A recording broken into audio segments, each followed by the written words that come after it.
Hi dear friends, അസ്സലാമു അലൈക്കും. Welcome back to my channel.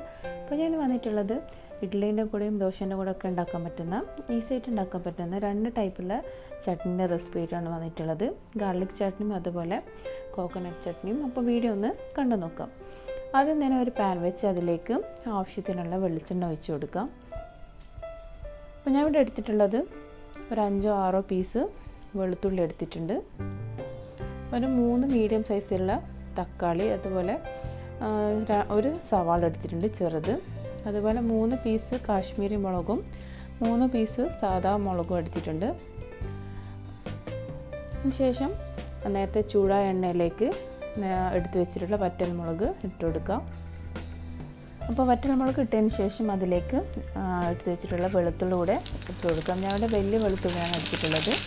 അതുപോലെ എടുത്തു വെച്ചിട്ടുള്ള സവാള, അതുപോലെ സവാള ഇട്ട് ഒന്ന് വഴറ്റിയതിന് ശേഷം തക്കാളി കട്ട് ചെയ്ത് അതും കൂടെ അതിലേക്ക് ചേർത്ത് കൊടുക്കാം.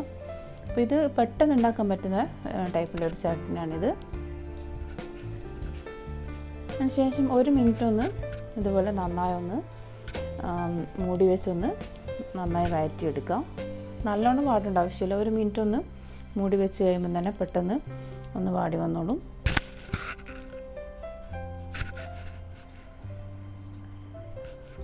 ഏകദേശം ഇത്ര വാടി വന്നാൽ മതി. അതിലേക്ക് ആവശ്യത്തിനുള്ള ഉപ്പ് ചേർത്ത് കൊടുക്കാം. അതുപോലെ ഞാൻ ഇവിടെ 1 ടേബിൾ സ്പൂണിൽ കാശ്മീരി മുളക് കൂടെ ചേർത്ത് കൊടുക്കുന്നുണ്ട്. അതിനുശേഷം ഒന്ന് മിക്സ് ചെയ്തതിന് ശേഷം ഫ്ലെയിം ഒന്ന് ഓഫ് ചെയ്യാം. അതിനുശേഷം ഒന്ന് തണുത്ത് കഴിഞ്ഞാൽ മിക്സിൻ്റെ ജാറിലേക്ക് ഇട്ട് അപ്പോൾ ഇതൊന്ന് തണുത്തതിന് ശേഷം മിക്സിൻ്റെ ജാറിലേക്ക് ഇട്ട് അരച്ചെടുക്കാം. നല്ലോണം അരച്ചെടുക്കേണ്ട ആവശ്യമില്ല, 1-2 പ്രാവശ്യം ഒന്ന് കറക്കിയെടുത്താൽ മതി. അപ്പോൾ ഉണ്ടാക്കാനും നല്ല ഈസിയാണ്, അതുപോലെ തന്നെ നല്ല ടേസ്റ്റുമാണ്. ഇനി ഇത് കടുക് പൊട്ടിച്ചെടുക്കുകയൊന്നും ചെയ്യുന്നില്ല, അരച്ചെടുത്തതിന് ശേഷം ഒരു പ്ലേറ്റിലേക്ക് മാറ്റിയാൽ മതി. അപ്പോൾ ഓൾറെഡി ഇതിൽ വെളിച്ചെണ്ണമൊക്കെ ചേർത്തിട്ടുള്ളതുകൊണ്ട് ഇനി വെളിച്ചെണ്ണ ഒന്നും ചേർത്ത് കൊടുക്കേണ്ട ആവശ്യമില്ല. അപ്പോൾ ഈ ഒരു രീതിയിൽ അരച്ചെടുക്കാം. ഉപ്പ് കുറവുണ്ടെങ്കിൽ ഇപ്പോൾ ഈ ഒരു സമയത്ത് നോക്കിയതിന് ശേഷം ഉപ്പ് ചേർക്കാവുന്നതാണ്.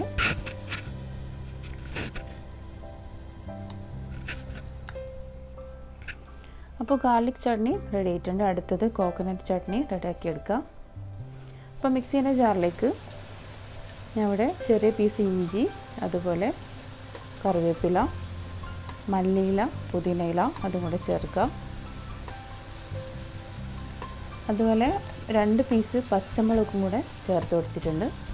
1 ടേബിൾ സ്പൂൺ തൈര്, അതുപോലെ ആവശ്യത്തിനുള്ള തേങ്ങ ചേർക്കാം. ഞാൻ ഇവിടെ 1/2 കപ്പ് തേങ്ങയാണ് എടുത്തിട്ടുള്ളത്. അപ്പോൾ അതിലേക്ക് ആവശ്യത്തിനുള്ള ഉപ്പും കൂടെ ചേർക്കാം. അതിനുശേഷം വെള്ളം കൂടെ ഒഴിച്ച് നല്ലോണം ഒന്ന് അരച്ചെടുക്കാം. അപ്പോൾ തേങ്ങ അരച്ചിട്ട് സൈഡിലേക്ക് മാറ്റി വെച്ചിട്ടുണ്ട്. ഇതുപോലെ തന്നെ ഒരു കുടുക്ക വെച്ച് അതിലേക്ക് ആവശ്യത്തിനുള്ള വെളിച്ചെണ്ണ ഒഴിച്ച് കടുക് പൊട്ടിയതിന് ശേഷം വറ്റൽമുളകും കറിവേപ്പില കൂടെ ഇട്ടൊന്ന് പൊട്ടിച്ചെടുക്കാം.